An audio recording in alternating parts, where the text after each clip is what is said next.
Bonjour tout le monde, salut, j'espère que vous allez bien. Comme promis, aujourd'hui nous parlons du développement du cerveau. Alors moi, quand j'étais tout petit, je me rappelle, on était au lycée, à l'école primaire au lycée. Je me rappelle vers octobre, non, c'était août-septembre. Oui, août-septembre, il y avait mes parents, la maternelle, le pâté se battait vraiment parce qu'il fallait nous inscrire à l'école, il fallait nous acheter le matériel, il fallait nous acheter les tenues et tout. Donc c'était la bataille, c'était fabuleux. Tout le monde se battait, on a de nouveaux crayons, on a de nouveaux cahiers. Tout était nouveau, tout était beau, on était très contents. Et puis les parents aussi, dès qu'ils réussissaient à nous inscrire à l'école, ils soupiraient, ils respiraient. Chacun dormait, c'était bon. Maintenant on attendait les résultats en fin d'année. Eh bien, justement, c'est de ça dont je vous parle aujourd'hui. Inscrire son enfant à l'école ne garantit pas le succès. Le fait d'inscrire son enfant à l'école ne garantit pas son succès. C'est-à-dire que c'est comme si vous abandonnez simplement votre enfant, vous l'abandonnez. Vous devez suivre votre enfant c'est-à-dire qu'à l'école, qu'est-ce que l'enfant va faire de façon pratique? À l'école, l'enfant va juste acquérir des connaissances. C'est à la maison que l'enfant apprend à apprendre. Pourquoi? Parce que c'est à la maison que l'enfant fait des exercices. À l'école, il peut apprendre des trucs, c'est à la maison qu'il vient faire des exercices.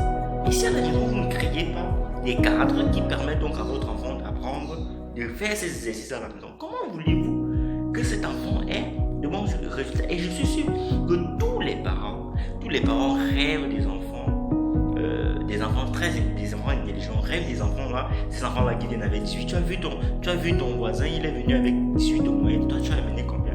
Va voir les conditions, va voir l'environnement dans lequel l'enfant qui a eu 18 vit. Si les gens ont eu 18 de moyenne et qui vivaient dans les conditions, genre rentrer des classes, déposer le sac par terre, au truc, viennent mettre des commentaires, peut-être on va encore comprendre jusqu'aujourd'hui, s'ils sont encore aussi intelligents que ça, on saura là, on va confirmer qu'ils sont surdoués. On pourrait peut-être les classer dans cette catégorie des enfants super intelligents. Mais dans les enfants qui sont un peu, qui ont grandi comme moi, vivant dans des conditions comme celle-là, qui de toutes les façons je m'en sortais à l'école, mais pas aussi bien que je voulais. Donc je n'arrivais pas à dégager tout le potentiel dont j'étais capable de dégager. Donc vous comprenez, parce que les conditions étaient un peu plus compliquées. Je rentrais des champs, parce que moi je rentrais des classes, le plus souvent je rentrais des classes, je partais au champ. Je fais du champ, je rentre du champ, et puis je revenais à la maison. La seule chose que je voulais faire, c'est dormir. Il y a aussi aujourd'hui, il y a encore des enfants comme ça, il y a des gens qui vivent comme ça. Lorsque votre enfant rentre des classes, permettez à l'enfant de dormir, permettez à l'enfant de se reposer. Ça aide le développement du cerveau. Ça permet à son cerveau de se reposer, de se développer. Faites en sorte que l'enfant vive certaines expériences, des expériences qui sont en alignement avec ce qu'il apprend à l'école. Vous ne pouvez pas, parce que quand il rentre, il va au champ, où il va vendre des beignets, où il va vendre des trucs, il rentre, il dépose le sac, il part. Il est en déphasage total avec ce qu'il a appris à l'école. Donc, de grâce, permettez à vos enfants, lorsqu'ils rentrent, de se reposer d'abord, parce que c'est très important. Après, maintenant, lorsqu'ils sont reposés, permettez-leur de prendre quelques temps pour lire. C'est très important pour le développement du cerveau. Vos enfants doivent lire, apprendre à lire. Moi, j'ai grandi avec, jusqu'aujourd'hui, j'ai beaucoup de difficultés de lecture. Ce n'est pas pour dire que je ne sais pas lire comme c'est écrit, non, je lis. Mais j'ai des problèmes de lecture. Pourquoi? Parce que je n'arrive pas pour le moment, je suis en train de me battre vraiment. De m'asseoir devant un livre, d'ouvrir un livre qui ne traite pas, qui traite d'un truc, d'un quelqu'un, de le lire sans me fatiguer, sans que le cerveau ne se fatigue. Vous voyez, dégagez cette envie à vos enfants, cette envie d'apprendre, parce que c'est ça le problème. Créez ces cadres-là. Donnez à vos enfants des temps d'études. Permettez à vos enfants de pouvoir dégager tout le potentiel qu'ils ont, parce que le potentiel, ils en ont. Tous les enfants sont capables de devenir des super intelligents. Je ne veux pas dire super génies, mais ils sont capables de devenir super intelligents si vous, parents, vous réussissez à créer un cadre, vous réussissez à les mettre un cadre, à les faire grandir dans un cadre. Moi, je plug un peu les parents qui qui sont bilingues, même les parents, disons par exemple comme chez nous au Cameroun, Bamileke, ou d'autres, prenons un exemple,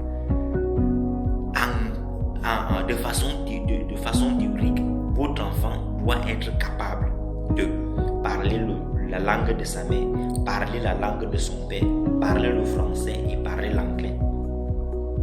Et vous, parents, vous êtes capables de faire en sorte que l'enfant puisse parler ces 4 langues.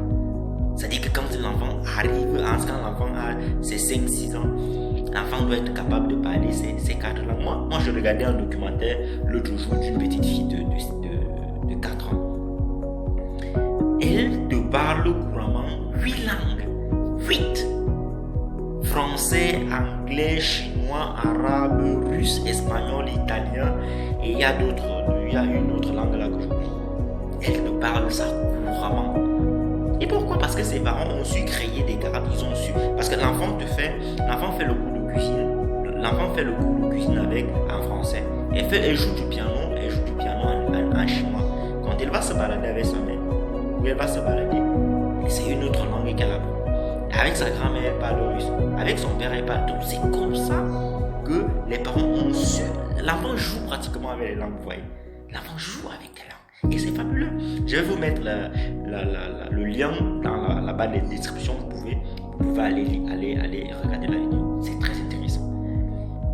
Créer des cadres. Aujourd'hui, par exemple, on accuse souvent les Noirs. Les Noirs sont réputés pour ça. Ils sont peu émotifs. Et pourquoi les Noirs sont peu émotifs? C'est parce que l'environnement dans lequel on grandit, je ne dis pas que nos parents ne nous aiment pas. Nos parents nous aiment. Nos parents nous aiment. Sinon, ils ne feront pas tout ce qu'ils ont fait pour nous jusqu'ici. Nos parents nous aiment. Mais il y a une autre façon aussi d'aimer, de montrer à l'enfant qu'on l'aime. Pas seulement en l'achetant des trucs. C'est pour ça que quand je parle d'environnement, je ne parle pas seulement d'environnement matériel. C'est-à-dire créer un environnement, non, pas seulement de l'environnement matériel, mais aussi des relations interpersonnelles, des relations entre les gens, entre toi le père et ton enfant. Des relations entre père-fils. Ce sont des relations qui doivent être consolidées, qui doivent être solides. Là, votre enfant, quand votre enfant vous voit, il est tranquille, il a l'esprit posé. Aidez l'enfant à faire ses devoirs.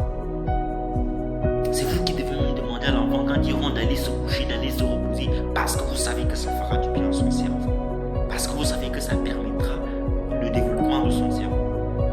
J'insiste surtout sur tous ces environnements, toutes ces relations père-fils. Tout simplement pourquoi? Parce que le cerveau, comment il fonctionne en fait, comment il se développe. En fait, c'est tout simplement des connexions de neurones. Lorsque l'enfant naît, il a entre 96 et 100 milliards de neurones. Et moins de la moitié de ces neurones sont interconnectés. Donc, tout ce que vous allez apprendre lorsque l'enfant apprend, lorsque l'enfant vit une certaine expérience, lorsque l'enfant est frustré, lorsque l'enfant a peur, lorsque tout ce que l'enfant va vivre, il va créer des connexions, des neurones. Il va créer des connexions neuronales puisque les neurones fonctionnent par excitation. Il va créer des connexions neuronales qu'on va appeler des connexions nerveuses, qu'on va appeler des synapses. Donc ce sont ces créations, ces connexions-là qui vont faire en sorte que chaque fois que l'enfant va se retrouver dans une même situation comme celle-là, surtout lorsque l'expérience est de façon insistante, ou lorsque tu apprends de quelque chose avec insistance, le cerveau réagit ça comme important. Donc ça fera que petit à petit l'enfant va créer ces connexions-là, va les multiplier dans la tête, et ça va forcément déterminer, ça va donner le résultat que vous aurez lorsque votre enfant va commencer à prendre des décisions. Donc c'est ce que je voulais partager avec vous dans cette vidéo. Je m'appelle Serge Aouba. Je vous souhaite de rester très très à distance, très très loin de coronavirus. On se prend à la prochaine vidéo.